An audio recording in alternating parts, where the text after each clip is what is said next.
Hello বন্ধুরা, তো কেমন আছো সবাই? আশা করি সবাই ভালো আছো। তো আজকে আমরা এসেছি ওর গ্রামের একটা দ্বিতীয় বিশ্বযুদ্ধের পরিত্যক্ত জায়গায়, যেগুলো তোমাদেরকে দেখাতে চলেছি আজকে। দ্বিতীয় বিশ্বযুদ্ধের সময় ইউজ করা হয়েছিল এই জায়গাগুলো। তো এয়ারফিল্ড আছে এখানকার, ওর গ্রামের এয়ারফিল্ড, সেটা দেখতে চলেছো তোমরা। তো দেখতে থাকো ভিডিওটা।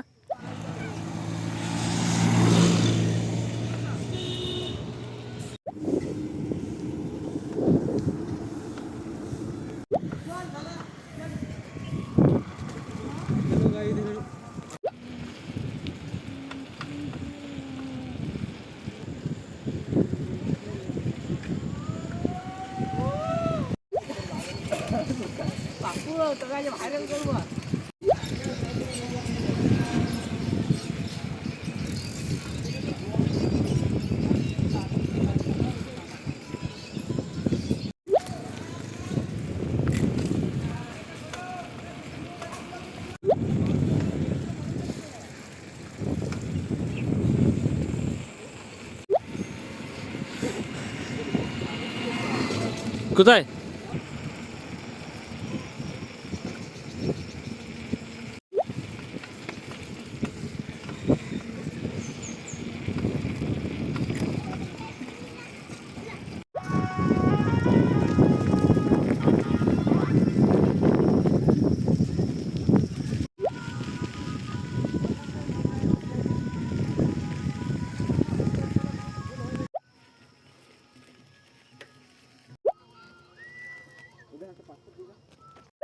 এই যে এই রাস্তাগুলো দেখতে পাচ্ছ, এইগুলো তখন এয়ারফিল্ড ছিল। এদিকেই ফ্লাইট আপ ডাউন করতো। ওই যে দূরের দেয়ালগুলো দেখতে পাচ্ছ, ওইগুলো একদিন প্রাচীর ছিল, এয়ারফিল্ডেরই প্রাচীর ছিল ওগুলো। এখন সেগুলো সব পরিত্যক্ত অবস্থায় পড়ে আছে। এগুলোতে প্লেনগুলোকে রাখা হতো নাকি? এগুলোতে প্লেনগুলোকে রাখা হতো তখন, বেঁধে রাখা হতো প্লেনগুলোকে। যাই হোক, এগুলোতে প্লেনগুলোকে রাখা হতো। আমরা এতজন মিলে এসেছি সাইকেলে করে আজকে।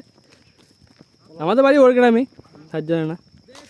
দেয়ালগুলো দেখতে পাচ্ছ, অনেকটা বড় এরিয়া। ওই সাইডে দেখতে পাচ্ছিলো, এই সাইডে এলাম আমরা। ছিলাম প্রথমে, দেখাচ্ছি তোমাদের কোথায় ছিলাম। ওই দূরে ছিলাম, অত তো ক্যামেরা আমার যাবে না, তাও দেখানোর চেষ্টা করছি। ওই দূরে আমরা ছিলাম, ওখান থেকে এত দূর এসেছি।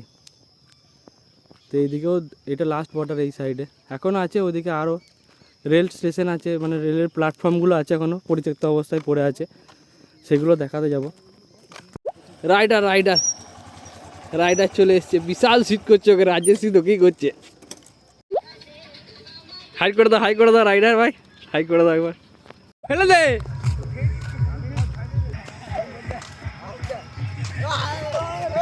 ফেলে দে,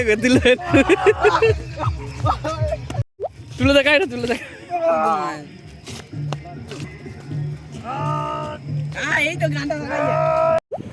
এটা হচ্ছে সিলভার লাইন রিসর্ট। এখানে পিকনিক স্পট বা রুমও ভাড়া পাওয়া যায়।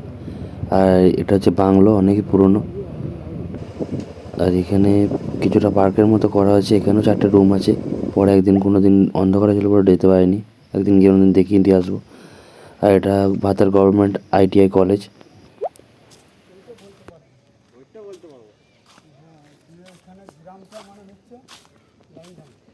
হ্যাঁ, লাইন ডাঙা তো জায়গাটার নাম। এটা ইংরেজদের আমলের প্ল্যাটফর্ম। এদিকে ছিল ওদের উঁচুর ঘর, ওই যে বড় বড় গোডাউন করলো না, হ্যাঁ, ওই ভেতরে ছিল একটা। আচ্ছা।